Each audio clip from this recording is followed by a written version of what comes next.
हरे कृष्णा। आज की चर्चा का विषय है, क्या इस्कॉन संस्था में ब्रह्मचारी बनकर माँ बाप की देखभाल की जा सकती है या नहीं।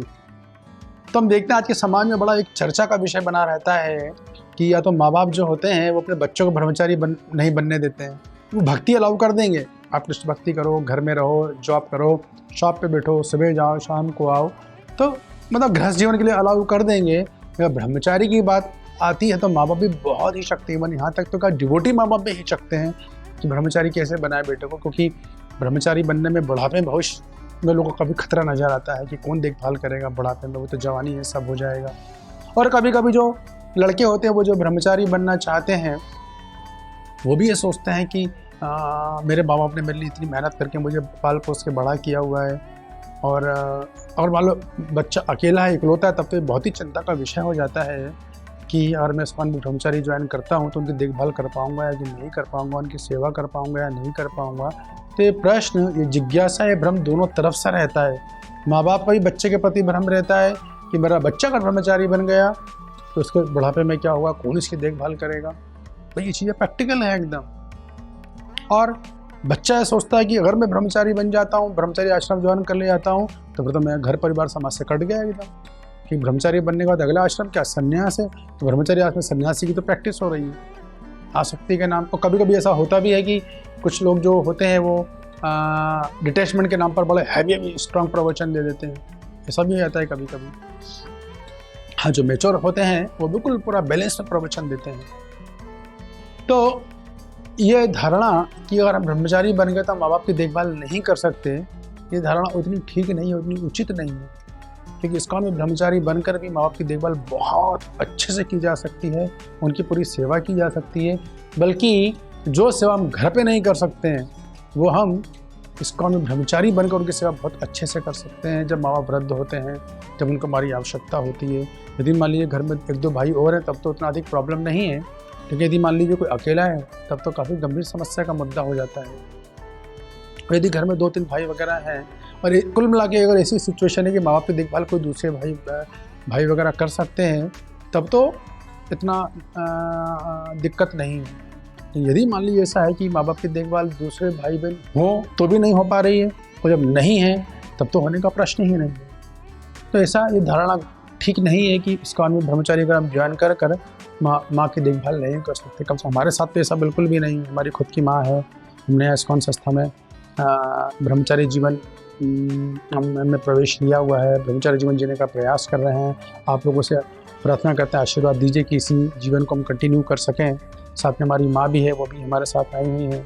वो अलग रहती है, मकान किराए पर लेके हम मंदिर में रहते हैं, आश्रम के अंदर रहते हैं, और उनकी सुबह शाम समय समय पर मिलते हैं, उनकी बराबर देखभाल करते हैं। बुजुर्ग माता जी हैं, उनकी एज भी 75 के आसपास है और अच्छी देखभाल उनकी हो रही है।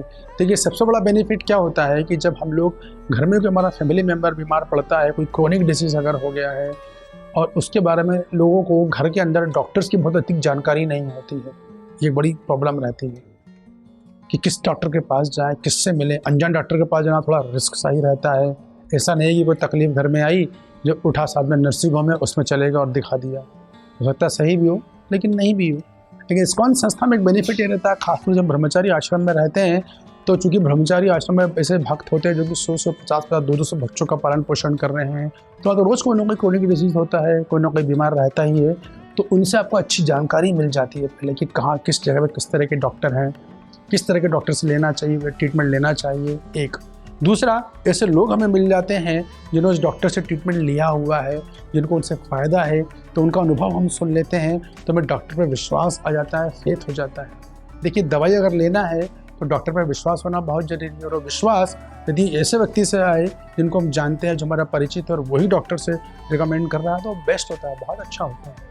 तो एक बेनिफिट तो ये मिलता है कि हमें डॉक्टर्स की अच्छी जानकारियाँ मिल जाती हैं, और भी तरह तरह की जानकारी हमें वहाँ मिल जाती हैं, प्रैक्टिकल जानकारी।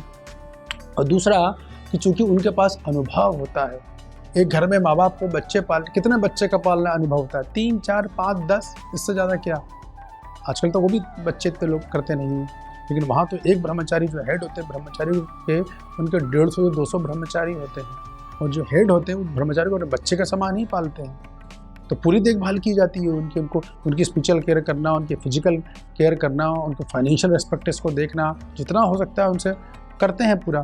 तो हमसे उन्हें एक मैच्योर गाइडेंस मिल जाता है कि किस तरह हमें अपने वृद्धजनों को, जो निस्सहाय अवस्था में है, जो अकेले, उनकी देखभाल कैसे की जाए। बहुत भौतिक रूप से भी मिल जाता है और स्पिरिचुअल रूप से तो मिलेगा ही मिलेगा, क्योंकि उनके पास आध्यात्मिक अनुभव होता है। तो हमें 2 बड़े बेनिफिट मिल जाते हैं। एक सबसे बड़ा, ये सही डॉक्टर की जानकारी मिल जाती है, कौन सा डॉक्टर जेन्युइन है, और हमारे पास ऐसे लोग भी हैं जिन्होंने उससे उपचार करवाया है और उनको लाभ हुआ है। एक तो ये हो जाता है। दूसरा, और उनसे उनके जो अनुभव है, जो उन्होंने ब्रह्मचारी को देखभाल की हुई है, उनका अनुभव भी हमको मिल जाता है, उनका अनुभव का भी पूरा लाभ हमको मिल जाता है। तो फिर माँ बाप की देखभाल करना बड़ा आसान हो जाता है।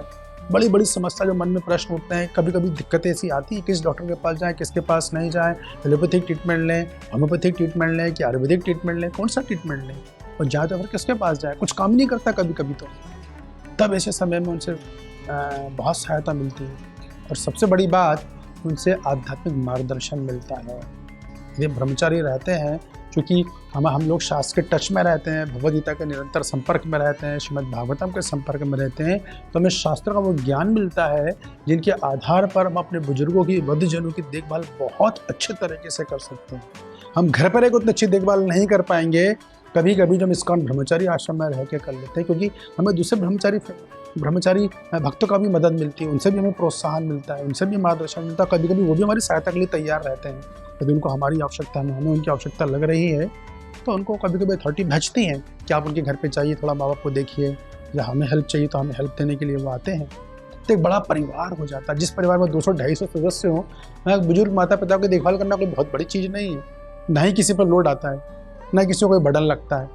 और बुजुर्ग माता पिता को बच्चे लगता है कि हमें एक अच्छे, मेरे इतने सारे बच्चे हमारी देखभाल कर रहे हैं, अभी हमारी माता जी बीमार थी तो कई हमारे भक्त उनसे मिलने आए, उनसे बातचीत किए, उनको अच्छा लगा। काफ़ी तरह तरह के भक्त आते हैं, बातचीत करते हैं, घर में आते हैं, कीर्तन हुआ, थोड़ी कथा हुई, हरी कथा हुई, तो बहुत अच्छा लगा उनको। हम तो रोज़ उनके साथ शेयर करते हैं। हमारा तो नियम है कि हम रोज़ अपना अनुभव भागवतम का सुनाते हैं, अपना भागवतम का हमारी माता जी हमको सुनाती। पर डे का हमारा नियम है, हम रोज़ कम से कम 45 मिनट बैठकर भगवत चर्चा करते हैं। साथ में हम नाम जप करते हैं, सुबह मॉर्निंग प्रोग्राम करते हैं, शाम को गौर आरती करते हैं, ठाकुर जी को भोग लगाता हूँ। तो इस तरह से काफ़ी अच्छे आध्यात्मिक दृष्टि से हम, और भी हमें एक बेनिफिट मिल जाता है। तो इस्कॉन में रहकर ऐसा नहीं है कि हम देखभाल नहीं कर सकते, बहुत अच्छे से कर सकते हैं, भौतिक रूप से भी और आध्यात्मिक रूप से भी, क्योंकि हम आध्यात्मिक रूप से शास्त्रों का ज्ञान मिल जाता है, भक्तों का संग मिल जाता है, भक्तों का सहयोग मिल जाता है। तो बहुत आसानी से, बहुत सुविधा के साथ, अच्छी तरह से माँ बाप की देखभाल हो जाती है, और माँ बाप भी हम उनको आध्यात्मिक जीवन पर ला सकते हैं।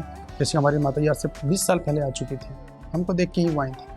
तो आराम से बिल्कुल बहुत अच्छा एक बड़ा अच्छा पारिवारिक वातावरण बन जाता है, और बहुत अच्छी उनकी देखभाल हो जाती है। ब्रह्मचारी घर पे आवश्यक होता है तो घर पे जाकर उनकी देखभाल करते हैं, मिलकर आते हैं समय समय पर, जब जब आवश्यक होता है, हरी कथा की चर्चा करते हैं, सत्संग होता है, प्रसाद डिस्ट्रीब्यूशन होता है, काफ़ी कुछ होता है। तो पूरे घर में एक आध्यात्मिक एनर्जी जो है संचारित हो जाती है।